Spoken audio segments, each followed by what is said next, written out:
There we go, and we are live. Oh Lord, How we doing, guys? what's going on, everybody? Yeah. I pull up this chat. So who all There we we got? go. We got Gona Rye. We got my buddy John from the Fossil Channel. Um, guys, the Fossil Channel is not necessarily a knife channel. He does a lot of Victorinox, Swiss Army knife stuff, but he delves more into a little deeper into EDC with multi tools and pouches and sling bags and ham radios and he's a very intelligent guy, very informative. So if you're interested in any of that kind of stuff, flashlights, yeah, he like I said, he's not necessarily modern modern pocket knife guy, but I've kind of trying to introduce him to it anyway. I sent him my cold steel uh, code forward. That's a good one.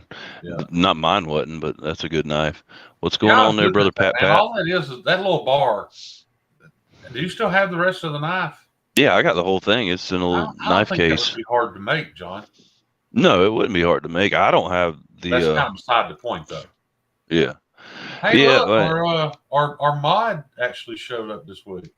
oh hell, we Oh, have a mod. We're yeah, fancy. Kyle Coonell graces Kyle, graced it's us with his Coonley. presence this His week. name is damn Coonley, dude. Is it Coonley? It's Coonley. Okay. I talked to Kyle on the phone several times. He's never corrected me. It's got. I say it Coonley anyway. It's probably Coonel, but to me, This it's is the Coonley. first time in my life I've ever let my mustache grow in, and Looking pretty beefy there. it's starting to touch my bottom lip when I close my mouth, and I don't like it. Oh, the worst is when it gets long enough and you bite into a sandwich and you pull one of your damn mustache hairs out. I hate that. Yeah, we actually have two mods. Bettina Turner's a mod also. What the hell, dude? Yeah. Watch Dude, out, Joe Rogan. I went high class, dog. I was gonna get mine. Damn it. I'm gonna get good ones. Damn Shane experience up in here. That's right. What's up, G Ball? How you doing this evening, buddy? Sorry if I sound kind of like Fran Drescher, but I came down with a little cold yesterday. Yeah, I think everybody in my house is sick. I've been lucky to avoid it. Oh well, have you noticed like anymore? Back in the day, there'd be regional. Like, there's some fucking colds going on in Madison County. Now it's like when somebody gets sick, the entire country gets sick with the same thing. I think it's probably always been that way, John. We just after the pandemic, I think we just pay more attention to it now. No, it's things have changed. Has it? Okay. I'll die on this hill. Yeah. No, but it's weird. Like Christine's got the same symptoms: scratchy throat, Yeah. cold See, G symptoms. Ball said he's sick. Told you, it's something in the water. They're seeding the clouds. Yeah. Well, since the planet's flat, that's Well, easy. I mean, I was about to say. I It mean, all it's just easy to falls do. down on It's this yeah, flat plane we live on. yeah. It's like a cow pissing on a flat rock. Yeah. G Ball, I'm going to go out on a limb and say absolutely not. That is a stretch. Um, I don't even know if stretch is a fair statement. Have you seen that, John? The QSP Rhino. It's a Yeah, it's a $400 QSP, and it looks like a spear point that they just cut a straight angle off the back of. I'm not a fan of the looks of it to begin with, but and you guys know how I am about American made stuff, but I've always said that if you're in a position that you need to buy a budget blade, QSP has always been a good option. But I think that's ridiculous, man. $400 for a QSP with a 3.5 inch blade. That's just yeah, it's a little out there. nice What's selling. up, brother Ed? Yeah, Dang Ross got it right. It's kind of a compromise, I guess, between your opinion and my opinion. Being sick just hits different now. Yeah, yeah, yeah. Same recently. I don't keep up with the news much. It kind of it negatively affects my life. But I saw where I guess Dr. Fauci just stepped down or retired or whatever. He's no longer the. I guess he made all the money off of the C word that he possibly could. It was time to get out. Yeah, I say hell, I didn't even know that. I don't watch the news at all. I get my news from podcasts. Yeah. So I know when like Andrew Schultz is performing and shit like that, but I have no idea what's really going on in the world. Yeah, I just found out that Josh Wolf just released a special, dude. Josh Wolf is hilarious. I love stand up comedy, and me and a buddy of mine went to Huntsville. There's a little you've probably seen it. It's right there. Yeah, stand up live on the Yeah. Parkway. Yeah, the only bad thing about it is guys go there like when they're between, say, a larger venue in Florida and they're headed to Nashville. They'll stop there on like a Wednesday night. Yeah. Keeps you up a little late, but you get to see some really big names in that place, man. Yeah, D.L. Hughley was there not too long ago. Who? D.L. Hughley. Oh, really? Yeah, I think he's been there a few times. I think that's kind of his circuit now, is the smaller shows weeknight. Yeah. I really want to see Theo Vaughn again. I enjoy Theo. Of course, my favorite comedians passed away. Mitch Hedberg. Ralphie May. Oh, I love yeah. Hedberg too, but Ralphie May was just my guy. Oh, Ralphie May's funny now. Yeah. Well, I've told you that story. I got to smoke a joint with him in Birmingham. Yeah. To see him, and I wasn't lingering around his tour bus to try to get an autograph or anything. I literally just walked outside, and you couldn't smoke in there, so I was just standing there smoking a cigarette. And as soon as the show was over, he came right out, and headed to his tour bus. But it wasn't because he wanted to get out of there; it's because he couldn't smoke either. So he bolted straight to the tour bus and fired one up. And there was 4 or 5 of us standing around, man, just passing one. And at the time, I didn't even smoke marijuana. But when Ralphie May hands you a joint, you smoke it. You do. Hell no! I thought you were gonna say you was hanging out there to catch some of his groupie overflow or something. You try to get some of his leftover Johnner. Send him my way, Ralph. Yeah. First time I heard him say Johnner meat, that killed me. Hell yeah. Yeah. Stan Turner said he ran into Chong. I've heard Chong is very approachable. I've heard Speech not so much, but I've heard Chong's a really down to earth guy. I can see that.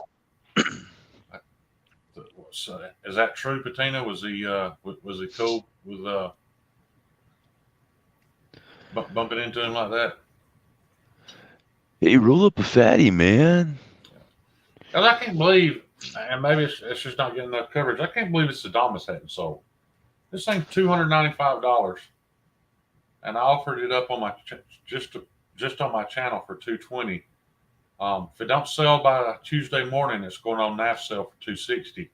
I mean that's an incredible knife, and that's an awesome deal on it. Oh yeah, really shocked for sure. Hadn't sold yet. I'm pleased with my purchase. So yeah, that all worked out. Some people called me crazy for selling that Mordax as soon as I bought it, but I had no idea I was going to come on the next day and not have heat in my house. So yeah, I'm still raising funds to get a new compressor put in that. So this is not the time of year to be not having heat.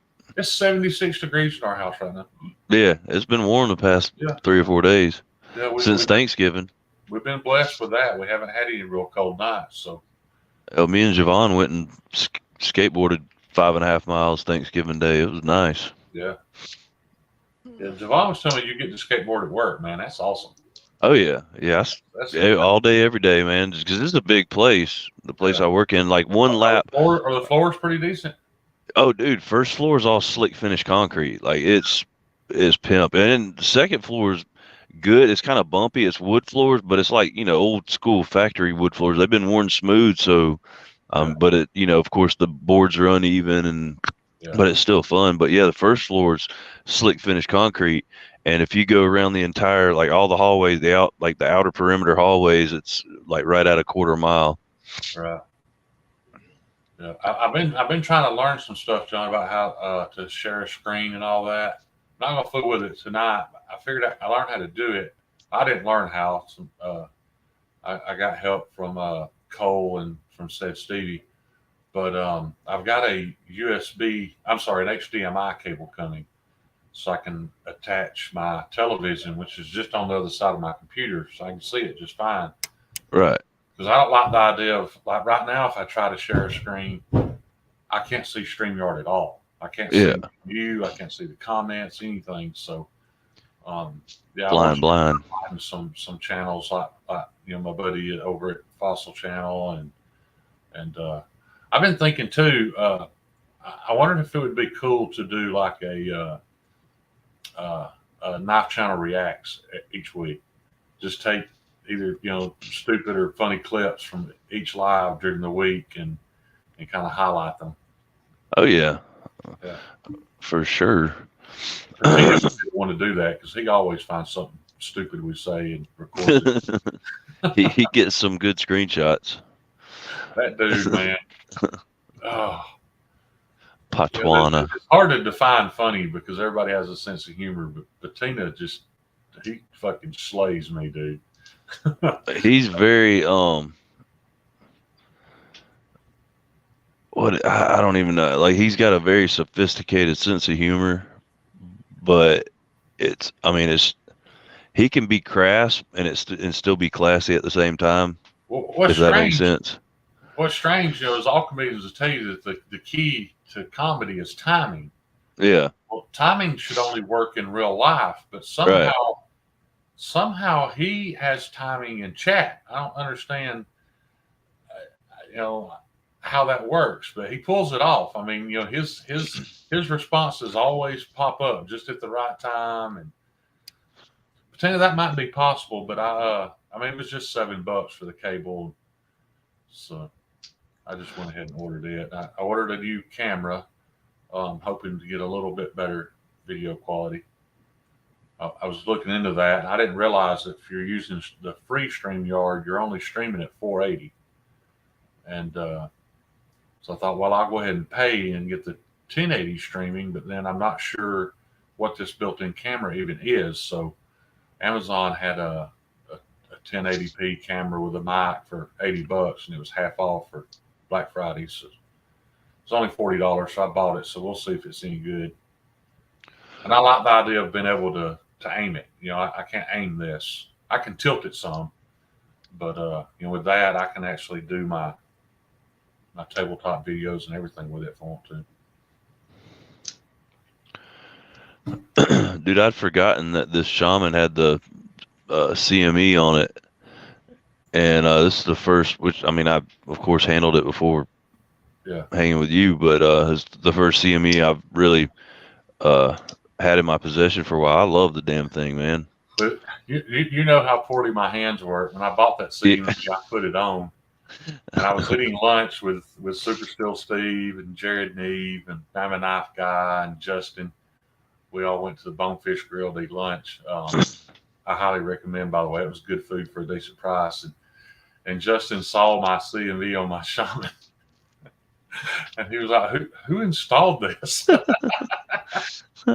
There's super glue everywhere. I was like, yeah, it was me. And he was like, would it be okay if I take this back to my hotel room tonight and fix it? I was like, please. Because I've lost 2 CMEs already because I just can't do that. Small stuff like that, I can't. Pretty much if it don't just luckily land in the right spot, it ain't gonna be right. But yeah, it was funny because I was talking to Javon about that today. I was like, man, this was Shane's knife. It's got a CME on it and aftermarket scales, and he didn't install none of that. No, I sure didn't. Hey guys, while I've got him on the screen here, I don't know if you guys know this, but Steve was recently named to the Georgia Bladesmith Guild, I think. Oh hell yeah! And some of you might not know it, but to find him on Instagram, it's Chef Kalari 2. Hit me up. I can send you straight there. But dude, he is selling custom made, custom heat treated kitchen knives. And let's face it, guys, we use a knife in the kitchen more than we use a knife anywhere. If you're going to own a good quality knife, that's the place to have it. So you guys are looking for something, on the very outer edge of extreme heat treat and geometry, hit your boy Super Still Steve or AKA Chef Kalari up to get you a damn sharp kitchen knife. And it works out too because the majority of knife-related crimes are committed with a kitchen knife. So you want a sharp one if you're going. Absolutely. Right. Yeah. Every night. Oh, look at this. This is a deal right here, guys. This is the Cyber Monday deal. Look at that. every knife comes with a free nude. You know when I fell in love with Super Still Steve? Watching his old videos when he had the piece of cardboard hanging behind him that said "Send nudes."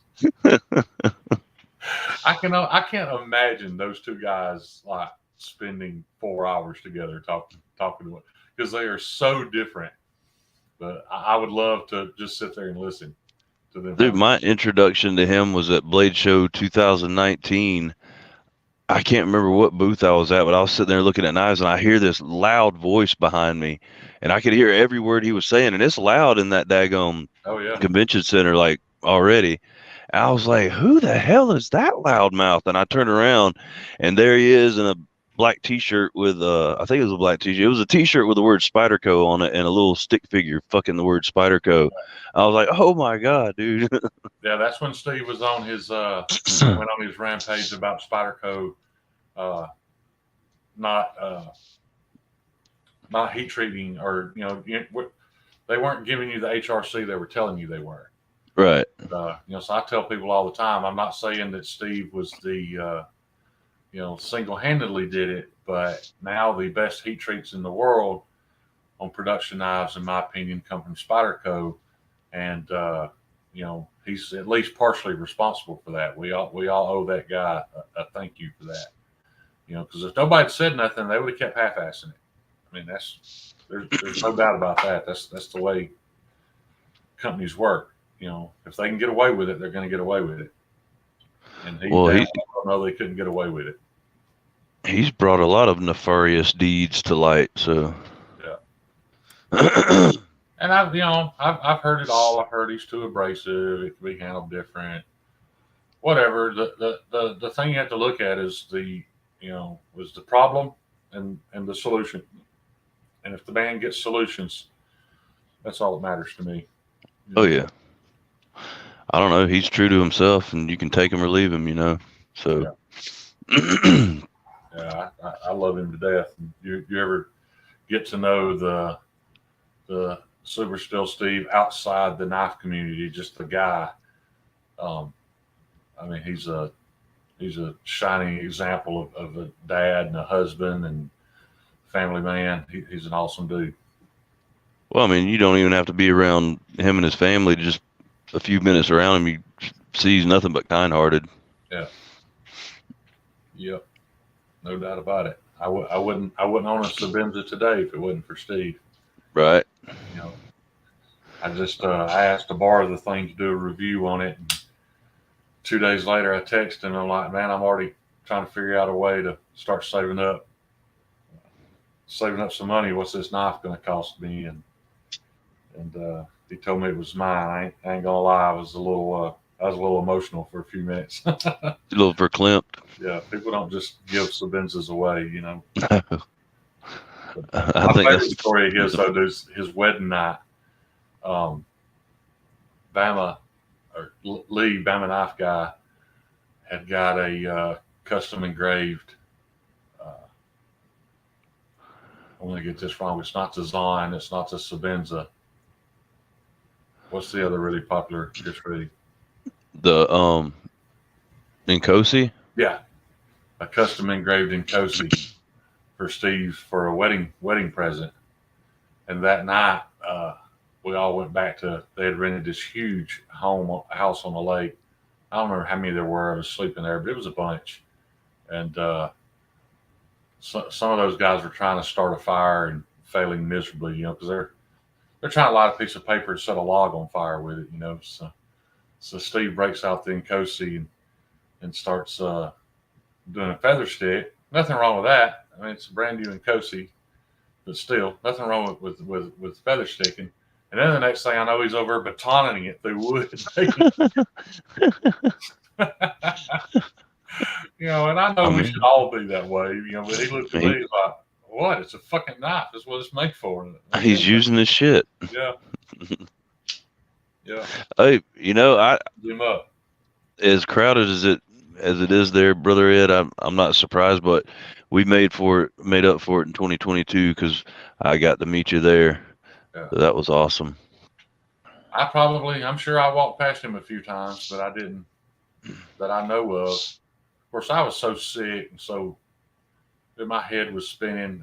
I may have met Ed Harrison 5 times and not remembered it. So I apologize. But can you imagine what it's going to be like next year? Yeah, it's gonna be nuts. It seemed like this year was the first year where it was really more about all these guys meeting each other. Yeah, it was. It was a whole. It's crazy because I missed There literally could have just 2021. not been a Blaze show. Oh yeah, We it could have could just have. all met in an abandoned warehouse.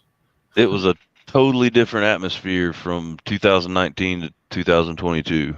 It was which I met a handful of people 2019, but it was more of you just happen to you meet these people because you happen to run into them because you're at a common place. This was like we came together and like everybody's meeting everybody. It was pretty neat. Yeah, and I see people talk about that, talking about that, they're going to try to make it next year. Don't know, if they'll even have the money to buy. Dude, don't worry about buying knives. No, It's literally you won't even notice it. Like when you'll be so hyped after you leave, man, you won't even think about the fact it'll be an afterthought. You'll be like, oh shit, I didn't buy any knives I'm there. actually looking more for, because this past year I had a plan, and I had a goal of things I wanted to buy. And I'm not even going to worry about it this year. If I walk in that place with enough money to eat and gas to get home, I'm going. I don't care if I can purchase a knife or not, but I'm at a strange place in my knife collecting anyway. I've I just don't have the itch that I used to constantly buy stuff, and I'm enjoying what I own more and more. I guess I've hopped off the hype train. Yeah, So I've noticed that too with myself because here lately, I've gotten some really good knives, and it's been because I'm actually on a search for knives that I like and have learned that I've liked over the years. They don't not necessarily like this Shaman. I've wanted a Shaman for freaking ever. yeah.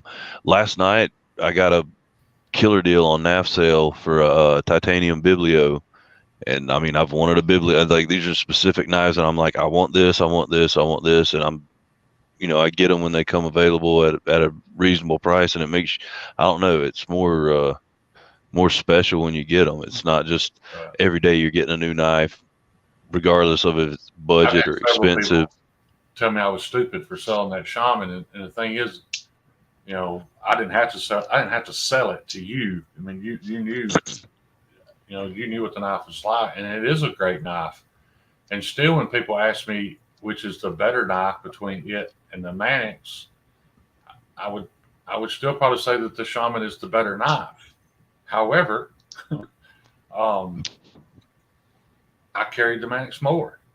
Right. Kind of literally that Shaman has sat for weeks at a time and never been in pocket. And in my opinion, that's not only stupid, but it's unfair. That because people have a hard time buying them. There's no point in me sitting on that just so I can say I've got a Shaman. I've got a Shaman.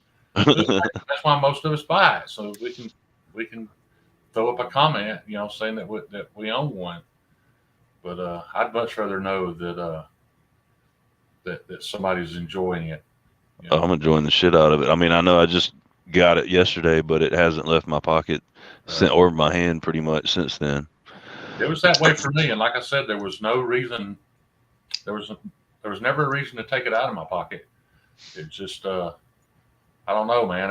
Every day I look at that Mannix and I like it better. Well, I mean, it's just like the story I was telling, behind this Adamas. Common sense, I would have laid this next to my Contigo and thought, well, which is the better knife? that's the one I should keep. This is the better knife, but I just have a love affair with that Contigo. It's not nearly as comfortable. It's not as strong a knife. It is a little better slicer, that's for sure. Contigo is sneakily slicey. It'll shock me how slicey it is. But It's deceptively slicey. yeah, but that's the better knife. But I just don't carry it. Well, that's not true. I was carrying it. That was the issue. It was keeping me from carrying the Contigo, and I was like, I can't do that. Yeah. When I've found knives for me, it's kind of like music. Like with music, I'm not a fan of a particular genre. I'm a fan of specific bands. Right. And like with knives, I'm not a fan of any particular company. There's certain knives from every company that I like. Yeah. Like pretty much Spyderco. I mean, there's others I like, but like really, really like it's the Manix 2 and the Shaman. Yeah. Benchmade. I want to at some point get a mini Adamas. I just can't. I guess I need to hold. Don't John have one? Yeah, he I does. guess I need to handle it again because this is the full size, and as you can see, it's perfection for me. So I would imagine. I mean, I'm right on both. There's an air gap, so I'm not crunched in there, but I'm comfortably take up the entire handle. So I can't imagine that the mini would be as comfortable for me. Well, I I mean, never had any issues with it when I held it. the difference is you're working with a catcher's mitt, and I've got like a first baseman's glove. So Right. the mini. I've got knives smaller than that fit me just fine. The only one I've got that I can say is,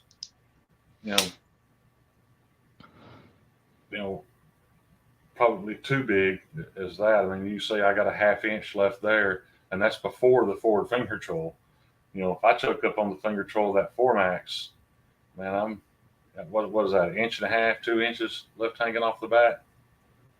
But yeah, that's an incredible knife for what I gave for it. For $5, you can take all the $50 to $60 budget knives you own, minus action, I guess. But y'all know I'm not. I don't really care about that, and I don't think any of them are worth. I don't think any two of them are worth what that 4 Max Scout is. So you liking that, huh? Yeah. I'm wrong. I've handled some forward knives recently that are impressive. That Miguron Bologna, I think it was that Kyle sent me. That's mind blowing to me that they can make that large and that nice a knife for $40. It's kind of heartbreaking actually, but I'm not gonna lie, it's a good knife. It's a great deal. I have a love-hate relationship with the 4 Max of any kind because my early YouTube days I watched a lot of Jimmy Slash, and like he made me fall in love with the 4 Max because he like had a huge a killer collection of 4 Maxes. But so I finally found one at a good deal on Amazon. They had a sale on them, and I got that bastard, and it had just wicked blade play. It didn't matter how tight you cranked down the pivot screw, it had blade play. And I don't know, I wonder if it was a clone. Well, it was from the actual Amazon store, so I mean it still could have been, but I mean everything else about it seemed legit. There was just blade play. I didn't have a feeling. I could be wrong, and Coach still would hate me saying this, but I do wonder if maybe the borderline QC stuff, if maybe they don't just try to push it on Amazon and see if the customer don't complain. They might, because it was, like I said, it was a killer deal. It was like well over $100 off the normal price. I think it was like $225 or something like that. Yeah. But I don't know that I got quickly jaded on that and sent it back, and I haven't had a 4Max since. It kind of bummed me out. Yeah. But I have a no-no. Had an issue with a Coach Dell he ordered recently. I think he went through 2 or 3 of them and just gave up because he couldn't get Damn. So, yeah, I'm not surprised that their quality. not saying their knives have become shit, but it's like they're the knives that shouldn't be passing quality control or passing quality control. Yeah, I kind of knew. I never felt like uh, the quality was just going to completely go to shit with cold steel, but I did. There was never a doubt in my mind that the customer service was going to go down. Oh, the customer service is teetotal BS now. Yeah. But hey, I've heard Spyderco's the same way. Unfortunately, I've never had to use them, but I've never heard anybody have a positive um, that's had a positive interaction with Spyderco over a warranty issue. I've never dealt with any kind of Spyderco warranty issues. The When one, you think about it, though, John, when you look at like all those knives that Justin just bought, yeah, when you look at how picky they actually are, and some of the stuff that they consider seconds, maybe that's why. probably is. I mean, that second you bought, that picky. we couldn't find. There was like a teeny little mark on the G10. Yeah, and that was it. So, and the only previous experience I'd had with Cold Steel's customer service was I bought a Raja 2 at a gun show. So wasn't even new. It was totally secondhand. I stripped the pivot screw out, disassembling it, contacted them and told them I was disassembling the knife and had stripped the pivot screw and what would it cost me to buy a new pivot screw. And they told me to send it in. So for the price of two-way postage, they fixed it and sent it back to me. right. Like they didn't charge me for the pivot. I just had to mail it to them and provide payment for postage back. That cost as much as the Raha 2 did. Yeah. Shipping that big heavy bastard. No, not really. I mean, it really wasn't bad because I did it like flat rate express or whatever. Maybe $15 total or $16, something like that. But yeah, That's a totally true statement right there. ProTech does have excellent customer service. There was one thing that I failed to cover when I was talking about that Mordax. I had a conversation with the owner of ProTech, and of course we talked about the heat treat. And one of the things that really pushed me over the edge of knowing I had to buy was when he was telling me, that they were working hand in hand with Larian on the heat treat recipe, and they were actually sending, batch samples to him to have him destroy them, to make sure that, that they were the best they could be. And, that was the same time that he told me that, that the factory edges were all now 14 thou behind the edge, and nobody believed me. That's why when I got it, I just couldn't understand why people are having them reground. It didn't make any sense to me. I mean, it's 0.125 to begin with, and it's 14 thou behind the edge. It's just not a thick knife. And so I even took it to a 30-year experienced machinist, and I picked up a set of dial calipers, and he's like, "You can't measure that with those." It never crossed it. I never thought about that, but it was because one of the inserts was pointed, one of them was blunt. Well, that blunt piece was actually going to contact the blade, a 1/16 of an inch past the sharpening bevel. So what do you measure it with mics with like the needle points? Yeah, it's 2 needle points, and it was 13.983745. Yeah, very precise. Yeah, and he actually used 2 different sets to double check it for me because me, the entire time I was already pre-planning this argument with Lefty, and I think he's finally figuring out that it's the moment I start an argument, I've already finished it. He just don't know it. As you do your research before you argue with him, right? Yeah, I double proof everything before. Yeah. I'd like to be there for that moment in the conversation where you're like, "Bitch, I know I'm right." John, it's Fossil Channel. Hey, man, I appreciate you stopping by, buddy. I know it's getting a little late on the East Coast. I can say that even though we were on the phone until about 6 a.m. this morning. he messaged me at like 2, and he's like, "You up for a chat?" And the sun was coming up. Hell yeah. Yeah. Hell yeah, John. Appreciate you stopping by and hanging with us, buddy. I'm gonna have to check out his channel and subscribe when we get done here. Yeah. He's everything I'm not. He's very spec driven and very detail oriented. Um, and I appreciate that. I don't do that because I'm not great at it. So, Hey, did you see earlier, Mister Kuno Coonley asked about your channel merch, your likeness on the T-shirt there? do. Yeah. Yeah, that's Mr. Yellow Wolf. Me and John were talking about that. Yellow Wolf is from my hometown, and most of his tattoos he got in the shop I worked in. And so he gave me this shirt. This was back when he was still with Sony, so this was 15 years ago, and they were filming the Yellow Wolf kicking video here in Gadsden. I got this shirt, and then I got a long sleeve tee, black, different design, but that one he gave to me when they were filming the Rolling video.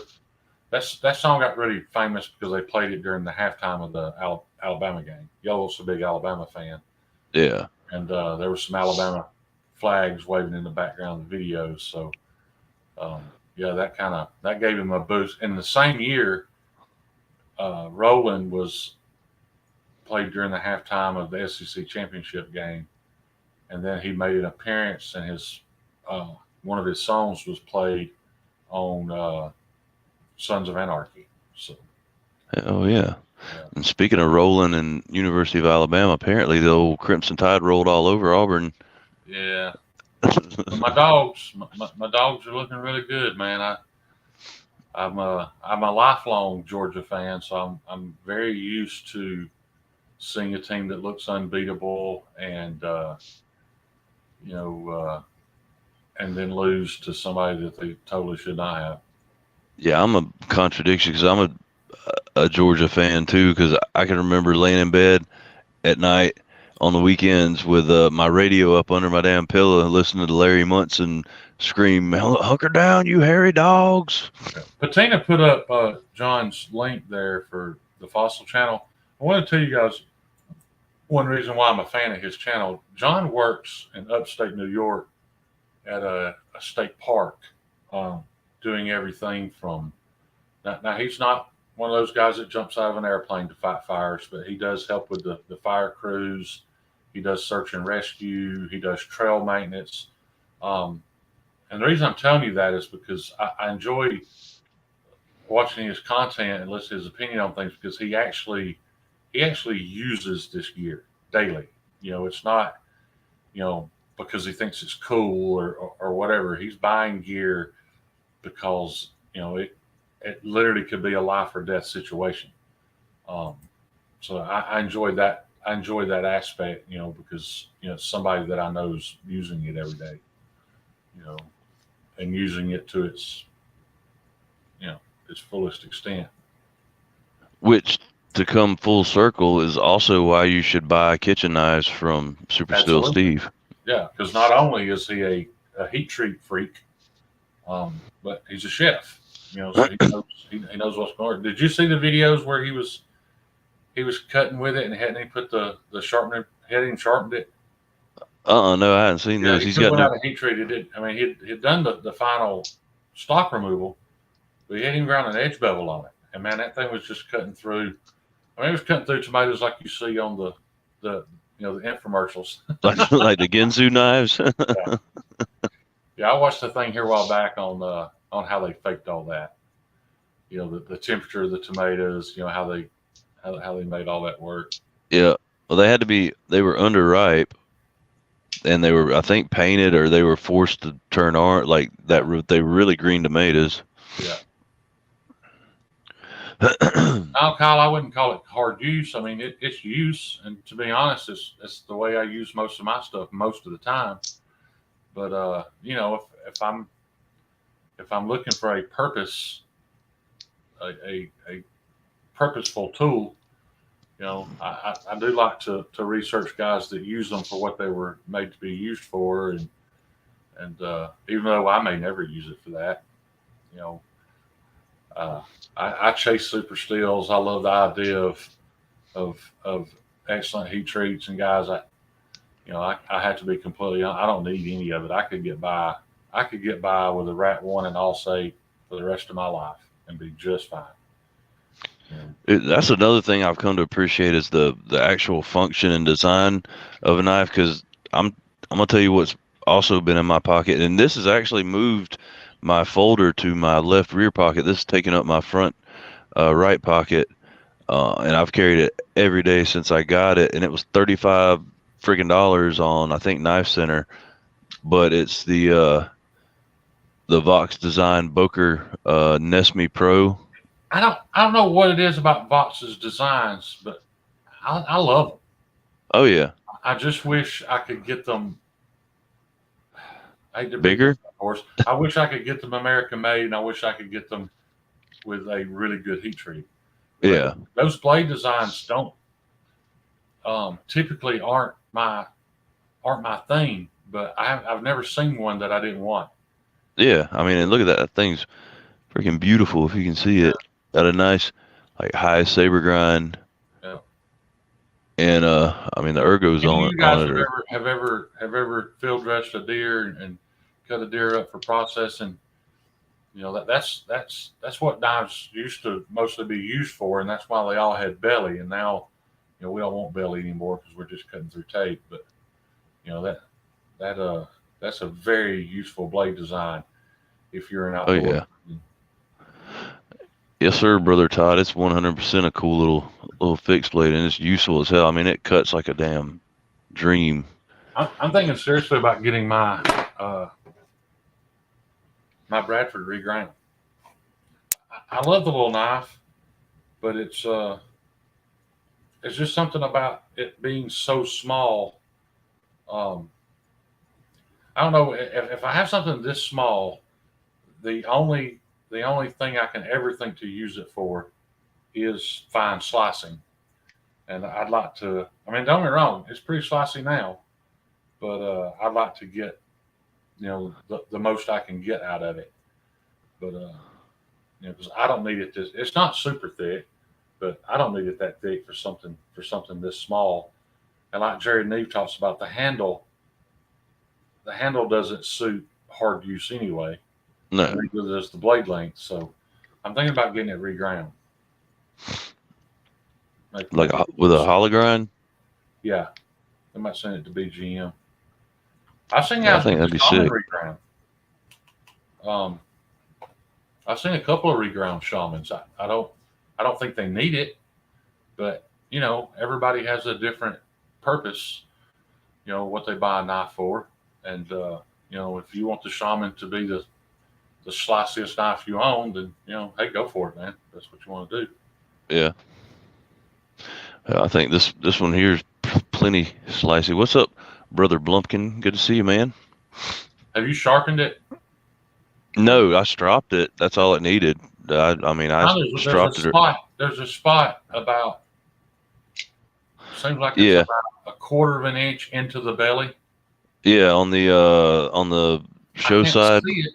No, I'm not talking about the glue. I'm talking about. No, on the Oh, can you see it? sharpening bevel. Yeah, Okay. but I was gonna say it's there's a just a spot there that snags paper sometimes, and I never could see it to get rid of it.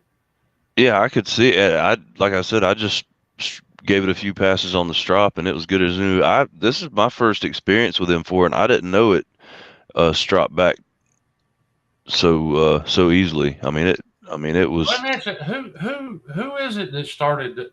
I blame Blade HQ because of their charts. That has that ease of sharpening. I don't understand who it is that ever started this whole M4, Rex 45, and S9. That these blades are hard to sharpen. Maybe it was just old school guys, that hadn't discovered diamond sharpening yet. I It haven't had come to have across been. any steel that now. Now, don't get me wrong. M4 might take 5 more minutes than 14C, Yeah. but I don't think 5 minutes equals hard. Well, I Or tell you that difficult.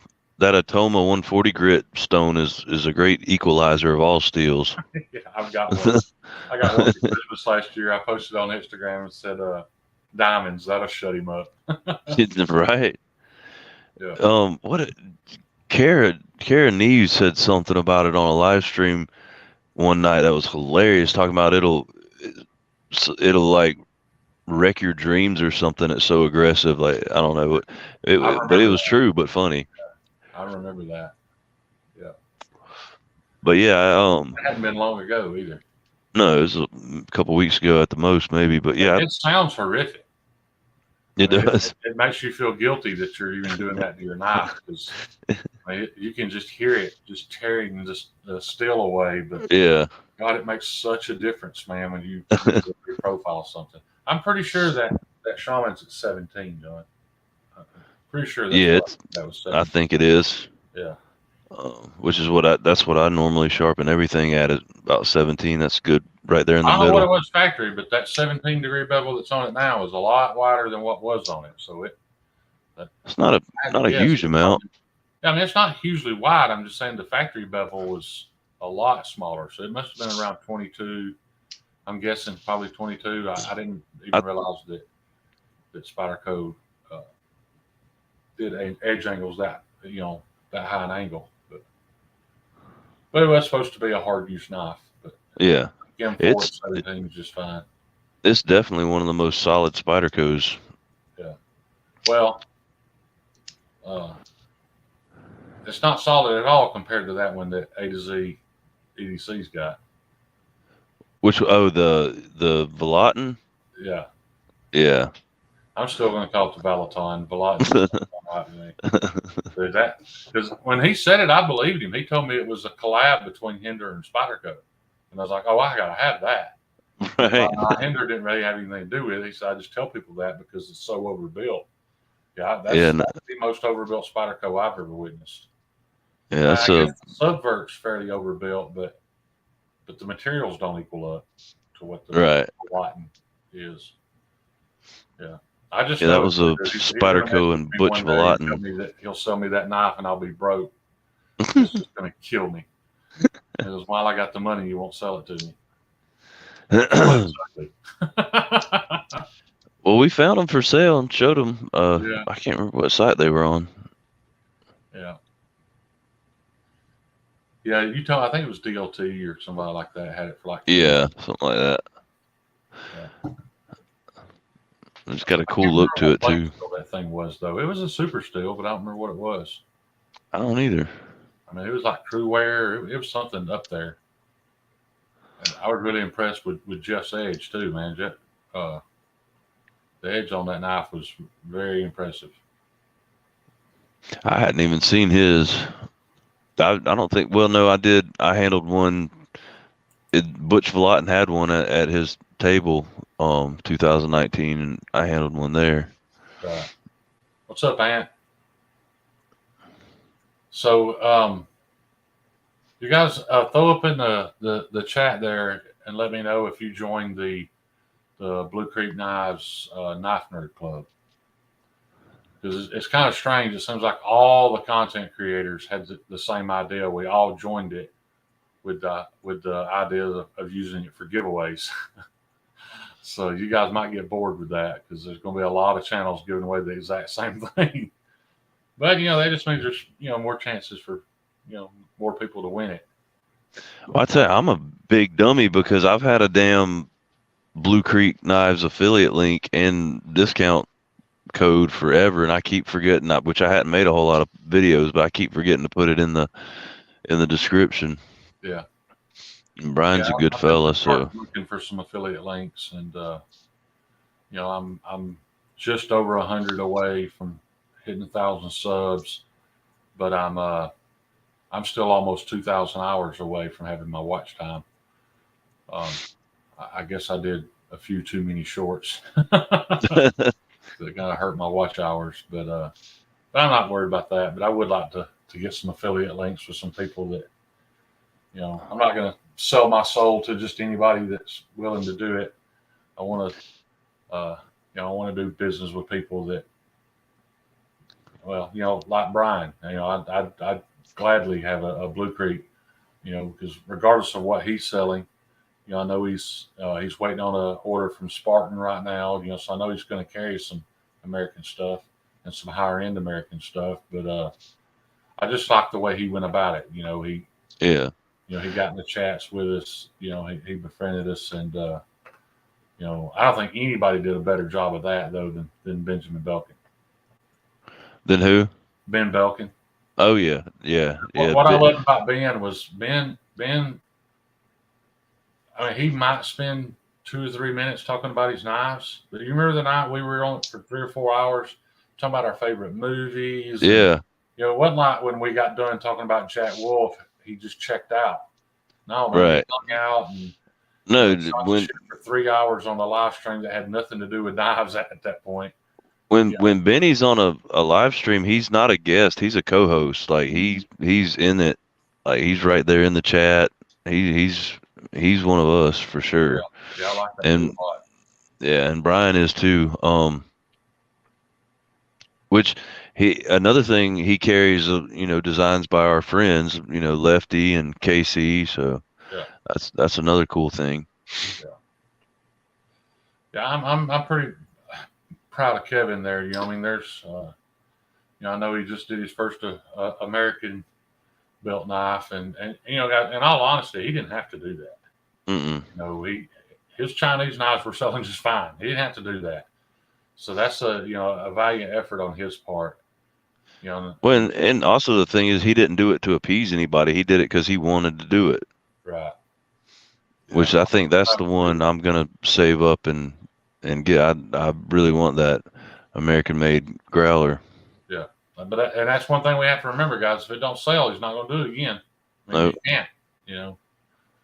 So yeah, hats off to him for doing that. It'd be awesome to see that company, as long as the product's good. It'd be awesome to see them kind of open windows to more makers being able to have OEM work done there. Did you see where he was talking about that Metal Complex had commented that company needed to start doing OEM work? Yeah. He's like, hey, funny you should mention that. Yeah. That'd be cool to see. Complex a hard time, about his disconnect, and yes, you have to remember, man. When you can you imagine just running his Instagram? No. I mean, it's insane. That's why I say I never get upset that he's never answered me about Knives Live. I couldn't imagine. And if you've ever talked to him, he's a good dude. Yeah. Like Dick's a genuinely good dude, and he's funny too, man. He cracks me up. Yeah. I think he's got a little bit of an unfair anti-fan club going on. But hey, you can like who you want to. Mr. Craig Wills is in here. Wasn't Craig Wills a winner here recently? Did he win? He was. Was it one of the Knives Live packages, or was it one of the Jason Brown packages? It might have been both, but I swear I remember a Knives Live package he won. Yeah. Craig Wills, tell us what was which did you win, or was it both? I remember hearing your name called out in one of the drawings for one of the big giveaways. I've seen Kevin got that stuff shipped out too. It's probably been, I don't know, with Thanksgiving, it might have delayed stuff a little bit. I don't know, but I know he got it all shipped out. He said it was the Lefty raffle. Okay, yeah.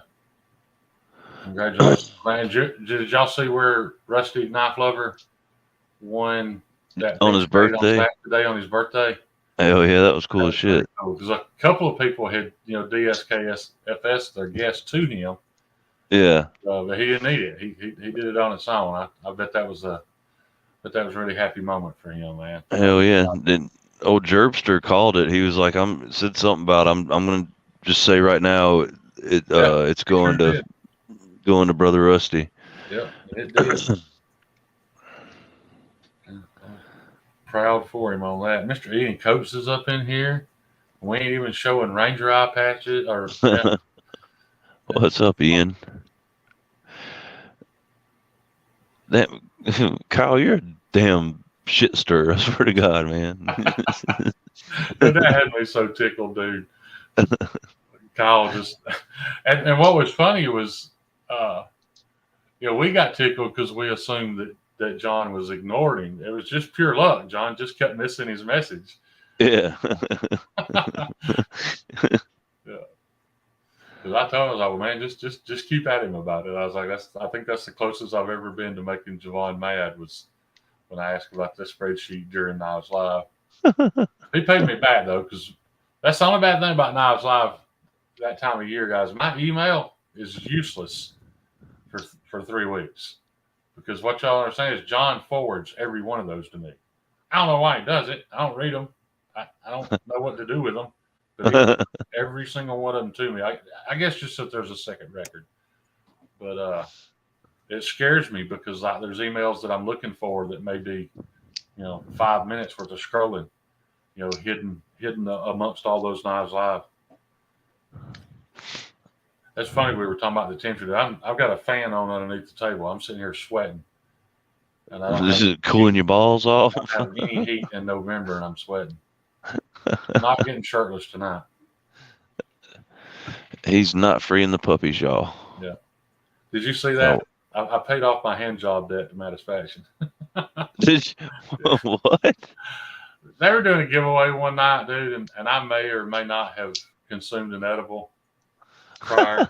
And during the giveaway, I posted that I was throwing in a hand job with the gift to go along with the giveaway.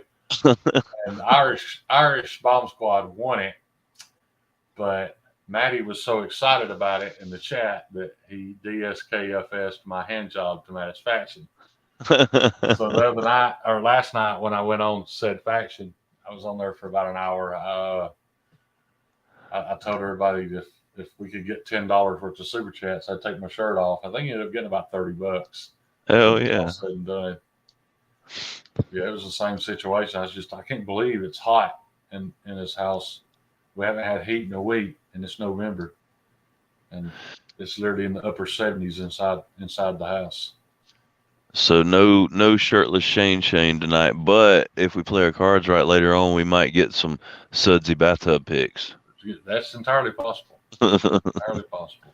Those have actually kind of lost their effectiveness. I don't do that as much as I used to. Because I hate having to do it. It's not comfortable and it's just inconvenient. Because when I did do it and it worked, I would be in there for an hour and a half. Constantly turning on more hot water. To keep the water hot. Yeah. But now it's got where the last few times I've tried it, I lay in there for an hour and still hurt. Well, I'm not going to hurt and be uncomfortable and be stuck in the tub. So I haven't done it as much, but I'm not going to lie. My mind went a whole different direction with that when you said it wasn't as effective. I thought you were saying like your pictures weren't having like people were like, oh, I've seen that, been there, done that. No, you were talking about actual bath affecting your pain. Yeah, I didn't realize how pale I was until that either. What it was, I was rather white.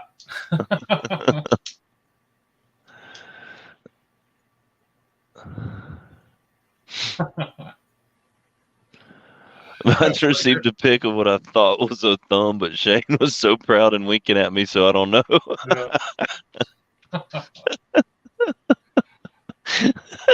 Somebody during OCD's live, he had a couple of technical difficulties, and it popped up on the weight screen. Somebody said something about the weight screen looking like I don't know their words. Pretty much it looked like the head of a penis, one-eyed. I don't know what they called it. A sad penis? Yeah, something about it being a one-eyed something. But anyway, and it reminded me. I always get tickled thinking about it because, and I don't know. We probably shouldn't be talking about this, but on YouTube, I've got a cousin that has 2 holes, and they each one. We all got 2 holes. Huh? We've all got 2 holes. You don't got a booty hole? No, I mean he has two holes. I know. He pees out one, and semen comes out the other one. Oh, Yeah, that's different. and it was funny because we were really young when he was talking about it, and he just assumed that everybody did. When he mentioned it, I was like, "What are you talking about, dude?" That led to him just having to show me, and I was like, "What in the fuck is that?" Yeah. Okay, I think I could use my words rather than have to show you my Oh no, I had to see it. separate pee and semen You're holes. gonna have to show me this. That thing's got two holes in it. I gotta see it. And he was just shocked because he didn't know that he was weird. And maybe he's not. Maybe a lot of people have that. As I grew up, I quit asking people to show me their penis, so I don't know. That's when you knew you had become an adult, right? Yeah. Gonzo. Yeah, you never know what you're gonna hear when you log on, man. That's for sure. It's welcome to the shit show. It's just so funny how y'all all got front row seats to the shit how show. information got shared when we were children. We didn't have the internet. And, you run across something like that.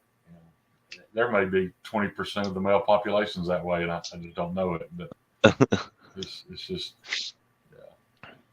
Yeah, if you wanted to get information back then, you had to read a damn encyclopedia, and that bitch was like 50 years old. So that's why we were all dumb as hell. We didn't know nothing about nothing. God, I remember my mama being so proud when she paid off that set of encyclopedias. Man, she was so proud to be done with that. I mean, she bought them for me, and I did use them a lot. That's all I had was encyclopedias. But I kind of miss it. I think they've actually done studies, and they say that you absorb more of the information actually reading it from a book than you do from a device. I don't know how that works, but that's what scientists say anyway. Yeah, well, if it weren't for the internet, would you have ever seen sick bitch fuck? No, I certainly wouldn't have. You can't get that in an encyclopedia, Shane. Well, Kyle, how many hoes does your PP got in it? Or peanut butter. You don't get that kind of. No. That's just not in the old Encyclopedia Britannica. You're absolutely right there.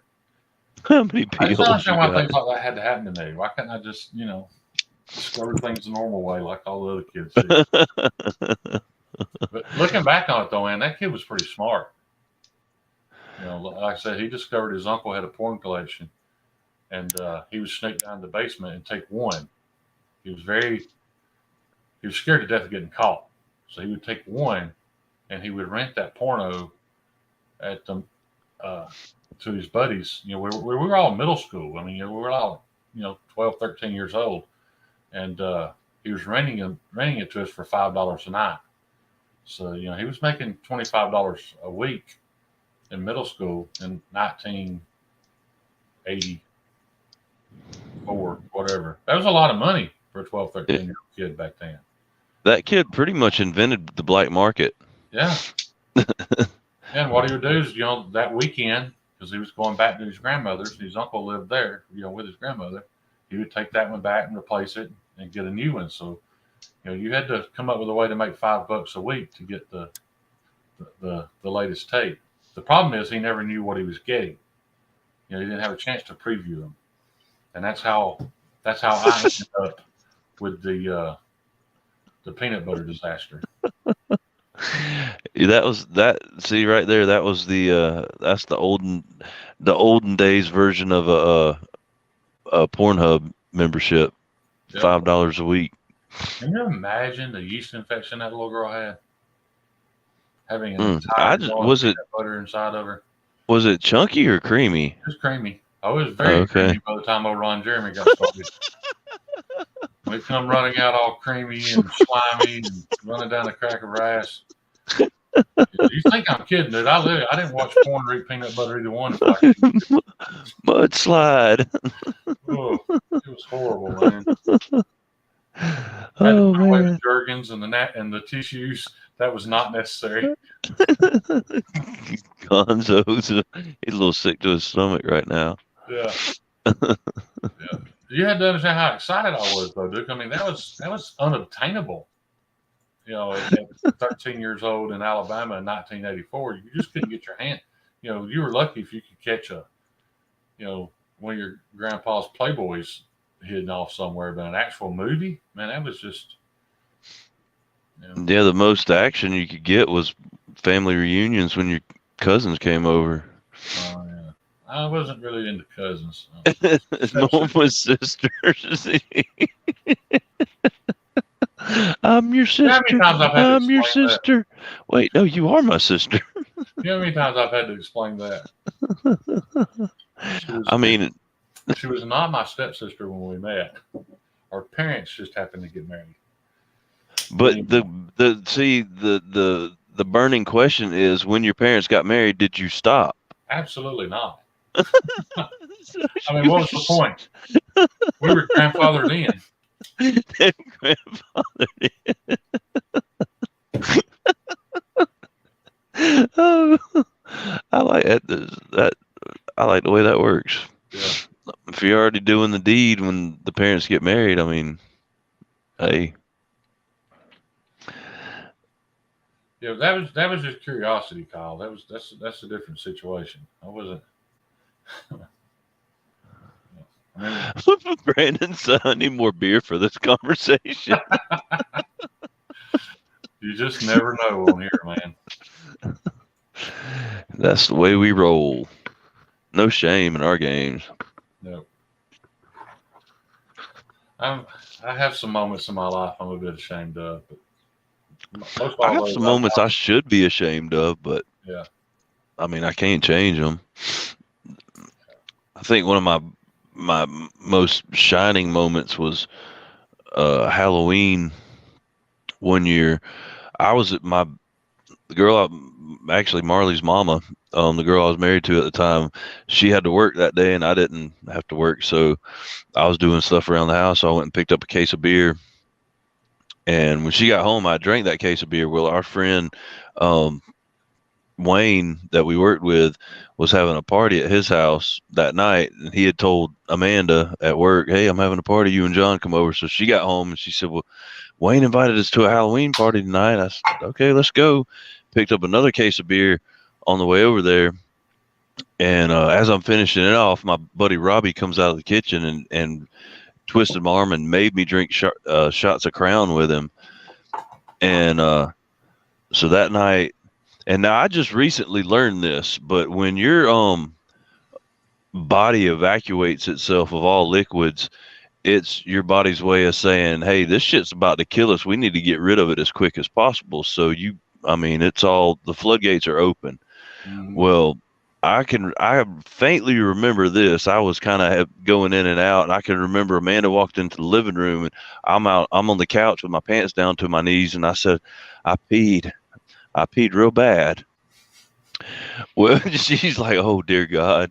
So I shucked off my jeans and just slept in my own puddle that night. And the next morning, now I woke up and I walk in the kitchen and I step on something. I'm like, "What in the world is that?" And I look down and there's this like flat football shaped brown thing on the floor. And I look at it and I pick it up and I'm like, "Oh my God, an animal got in the house and shit in our house last night." Well, I don't know what in the hell that liquor did to me that night, but apparently I was walking through the house into the kitchen and it just fell out of me onto the floor and I stepped on it and flattened it and I had shit on the floor. I was telling that story in the chat in OCDs earlier about beer and stuff, and somebody mentioned Boone's Farm. And when I was young, I remember being out with a well, we weren't out. We were anyway. I was drunk on Boone's Farm, and during the middle of some rather physical intercourse, I threw up in her hair, and I asked her if she wanted me to stop. Her hair was full of Boone's Farm puke, and she was like, "No, no, no, no, don't stop." So I married her. I was like, "That is a Did she, keeper right there. If you can throw up in her hair, and she don't want you to stop. That's a keeper." Well, was it Apple Hill or what flavor Yes, was it? it was Because always. I don't think it was called Apple Hill, was it? it was Apple. I thought it was Apple Hill. Probably Hill. The Boone's Farm. apple is Well, what I always drank though. my Boone's Farm story is when I was in the Army. I had a buddy of mine that he had just got married. Him and his wife had moved off post into an apartment, so they threw a housewarming party. So I stopped and like I always bought alcohol at the PX because it was cheap and it was available, and they had a lot of Boone's Farm and they had a lot of flavors. And I was really digging Boone's Farm at the time, so I picked up 12 bottles of it. I drank 9 of them at the party and thought I was fine when we left. But the girl I was dating at the time, a friend of hers from college was visiting, and he had rolled up a joint, and I'd been in the Army for like almost 3 years at this point. I hadn't touched any kind of weed. So he lit it up, and I'm just drunk enough. I grab it and take a big old rip. Well, I had zero tolerance to it at that time. Um, the next morning, well, the story goes apparently he pulled up, he stopped at a gas station on the way home, and he said, I got out of the gas, like out of the truck, and walked. There was a car in front of us, and there was like 3 girls standing outside of it pumping gas. And he said, I walked up to them, just casual as hell, started peeing, and was like, "Hey, how are you guys doing?" And he said, like the damnedest thing, they just carried on the conversation like what nothing going on. I'm just like peeing like hell. We carried on the conversation. I got back in the car. We went home. The next morning, I wake up It's because they were and looking to see if it had 2 holes in it. probably so. Are you one of them weirdos? But I woke up the next morning. Apparently, when we got to my girlfriend's house, I had like fell out of the car, crawled across the yard, and passed out in a mud puddle in her parents' front yard. And at some point, they felt bad for me, picked me up, drug me in the house, and changed my clothes. And I woke up the next morning. I'm sitting up trying to get my bearings, and I look down, and I'm wearing a fucking Special Olympics T-shirt. And the only thing I could think to ask when I looked at her was, "Did I win?" And she's because I didn't know what was going on, so I found out later what had happened. But yeah, that was Boone's Farm is the devil. Yeah, but it's so easy to drink. It's like drinking Yeah, Kool-Aid. it was like Kool-Aid. Consume, yeah, 2 gallons of it before you know it. Yeah, and it sneaks up on you. A lot of my favorite drunk stories were Boone's Farm related though. Always had a good time on the Boone's Farm. Yeah, I did, and too good a time Yeah. apparently. My guy that lived next door to me, and when I was in the Navy, would buy whole cases of Mad Dog 2020, Oh, but he would put it in the freezer and freeze it. And I asked him why he did that, and he said it's because the fruit pulp would freeze, but the alcohol wouldn't. So he'd crack it open and just drink what immediately drink what wasn't frozen, throw the rest of it away. And I was like, why not just buy vodka then? I mean, if all you're getting is the straight alcohol out of it. But that was his thing. He drank frozen Mad Dog 2020. yeah, I don't do Mad Dog. I don't do. I mean, I don't get drunk anymore, but Mad Dog is that had me. I puked in the horse trough in the petting zoo at the county fair because of that crap. That sounds like a Trace Atkins song.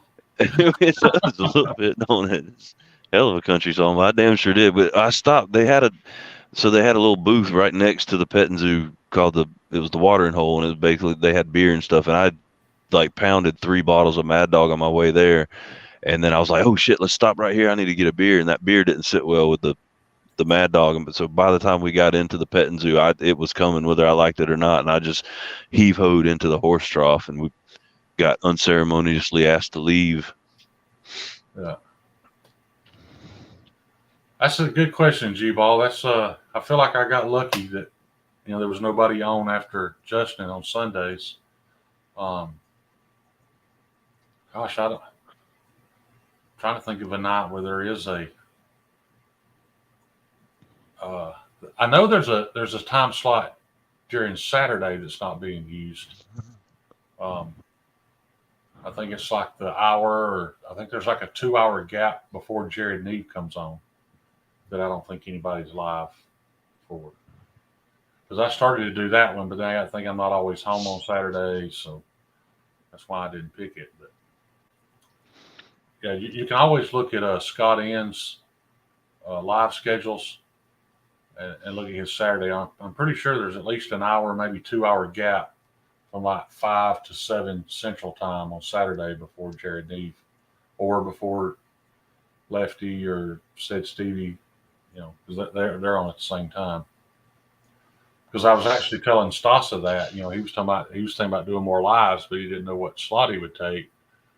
I thought that was a perfect time slot for Nick. I mean, I don't know about as far as his schedule and family and stuff, but I just feel like Nick and Jared back to back would I think that'd probably be a pretty good draw. Yeah, that'd be pretty good. Yeah.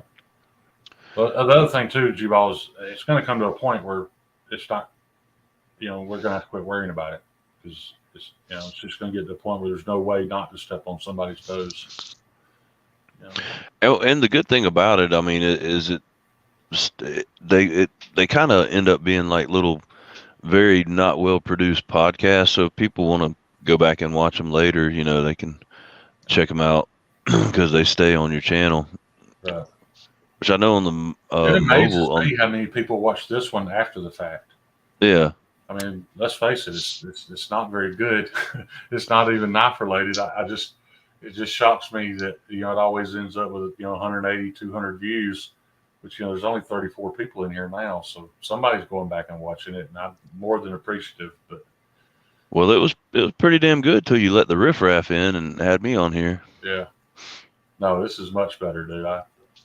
I'm a talker, but I struggle to think of things to talk about just staring at a screen.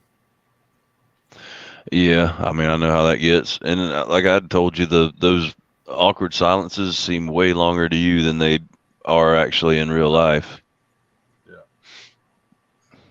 Yep, you're 100% right there. I mean, we've already been hour 15 minutes. I know you ruining your reputation, man. You're only supposed to do hour-long lives. Yeah, I don't really have a time limit. It just, if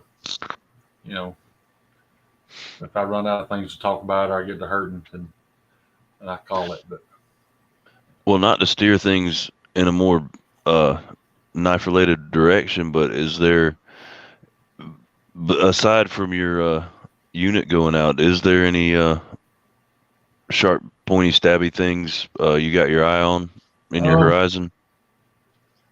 That Spyderco that Jeff's got, I'm really excited about that, and I'm fairly excited about the 15V Mannix, but I already own two. I've got a 20CV and I got a S110V, and luckily, there was a delay before it came out, and this gave me more time to think about it. Is it really going to be that much better than either one of those? I don't know. But I'd love to get another Mordax too. But I know that sounds stupid considering I sold it right after I bought it. But there were a lot of extenuating circumstances. There were a lot of circumstances surrounding that. But I was really proud to even get to experience it all because I'm telling you, I was really worried that people were going to think it wasn't that good. That's why I got rid of it. That is totally not the case. Because didn't John get one? Yeah, he got one. It's a great knife. It's perfect. It blows the drop version away. Yeah, and it's just subtle differences about it. Slightly thinner. The action's better. The action is so good because it's not heavy at all, but it's literally, at least mine was. It was unfailable. I mean, I pushed down just as soft and slow as I could, and as soon as that detent cracked, man, it flew out there just like my TR4 Auto does. Yeah, they somehow, I mean, it's not, because of course the blade is a little bit heavier, but they've somehow given it a much closer action to the Malibu. Yeah, it's an excellent knife. It's hard for me to say a knife is worth $280, but it is what it is. It's what it costs, but I would pay it again. I can't say it's worth that because I don't think any knife's worth that, but technically. But yeah, I'd pay it again to have one. But, yeah, I think I'm fortunate in the fact that the titanium frame locks don't work well for me, so I don't chase them. So that keeps me out of that 400 to 500. I would like to own a Spartan Harsey. I can almost guarantee you I won't keep it. I'll get it, and when the new wears off and the passion wears off, I'm sure I won't keep it because it's a titanium frame lock and it's a thumb stud. If you've ever watched me open a thumb stud diamond, dude, it's embarrassing. I mean, it's not pretty. I've pretty much give up. That's why with this cold steel, I just open it two-handed. I can open it one-handed. I'll show you. I definitely don't flick it. It's just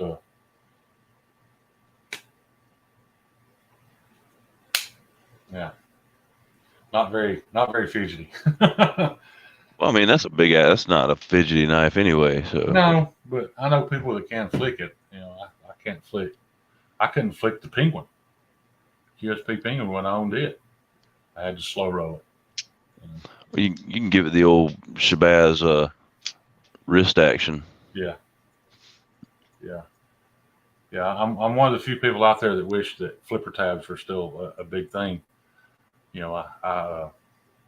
I enjoy them. I think it's still the best opening method on a knife because, and I enjoy it for the same reason that people don't like it. I like it because it provides a guard. I like that. I mean, this knife don't need it because it's pretty much got a guard built in, but most knives don't. So I like the flipper tab, the fact that it gives you a guard. Read Kyle's damn comment. Where'd he go? Oh. Yeah, he's right. Not a pretty picture.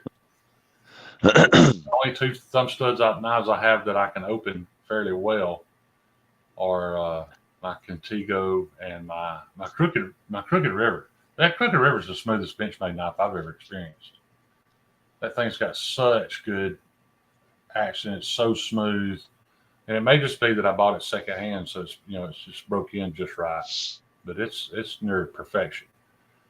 It's one of the few axis lock knives I've ever handled that I can just grab one side of the lock and just pull that side down with my thumb. It doesn't feel gritty at all, and the blade just drops. I can't do that with a bug out, with a bell out, with Griptilian, the Super Freak. None of those knives would do that for me. But the Contigo and the Crooked River does, but the Crooked River does it way better. By the way, I'm fishing to send. I got to stand up and grab some. I'm fishing to send my Crooked River off to have Mr. Pro X make me some micarta scales for it. So if anybody, for any reason, would be interested in these red G10 Crooked River scales, I'll have them here in the next few weeks, and I'd be more than happy to give them to somebody because I don't care for them.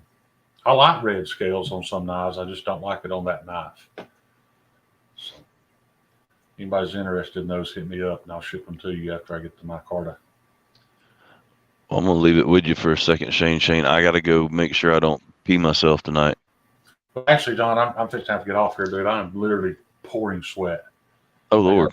I got to do something about the temperature in here. I'm burning up. Need to get you a draft going. Yeah.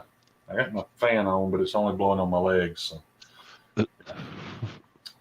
So yeah, I guess we'll call it then, man. John, you don't know how much I appreciate you doing this with me, man. You were a very pivotal player in me being in the knife community to begin with, and live streams. And 2 years ago, I never would have dreamed that me and you'd be doing a live stream together. I don't care if there's 3 people, 35 people, or 300 people in here. It's an honor to be doing live streams with the man that changed the game. No, well, I don't know about that, but I know it's an honor to be doing live streams with you because I told you back in the day that we were going to do a live stream together. I told you owe me one. Yeah.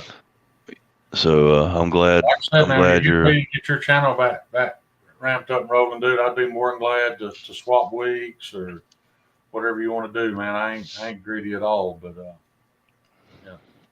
Or if you got affiliate links, because I don't have any. If you've got some you'd like to shoot to me, I'll put them in the description of my videos. So We'll talk on the phone this week because hell, I'd like to. I mean, if you'd be down for it, I wouldn't mind doing a night on each channel. right. Well, dude, Tuesday nights are back open. Knife Modders aren't doing lives anymore. Yeah, I guess they got too busy with everything they got going on. But yeah, they got so many irons in the fire. Yeah, I understand it, but I mean, it's a opportune time for you, dude. Jump back in there because I know, I know people are itching to be back on Grateful Panic live streams.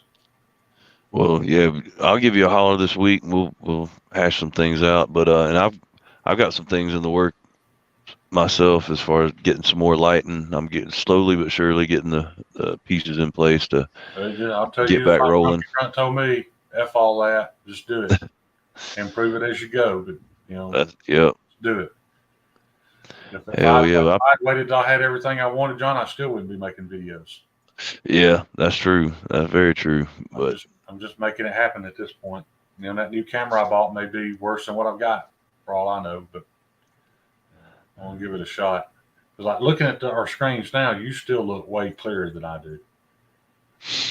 So they look about the same to me. Mine just looks more yellow to me. The light. Yours is fairly yellow, different. but mine just looks like it has like a white haze over it. I've cleaned the camera, so I don't understand that. But, yeah. Well, all right, guys. As I always end these, you guys know I really, really appreciate any amount of time y'all spend with me. It's important to my happiness, my mental health, and I ain't gonna lie, this takes another 30 hours on my watch time. I really, really, really want to hit 1,000 subs by January 1st.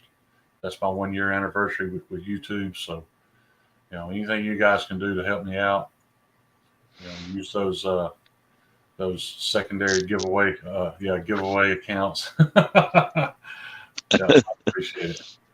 And I am starting a new series. I'm going to get back into what brought me to knives. I'm not getting away from knives, but I'm starting a kind of a prepping. I don't really want to call it prepping. It's really more just being prepared. Responsibly prepared.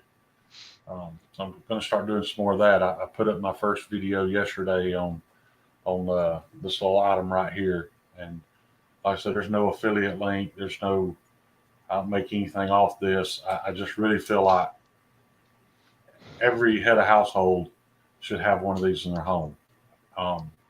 You watch the video, you'll see why. It's a NOAA weather radio. It's AM, FM. It's a light. It's hand crank.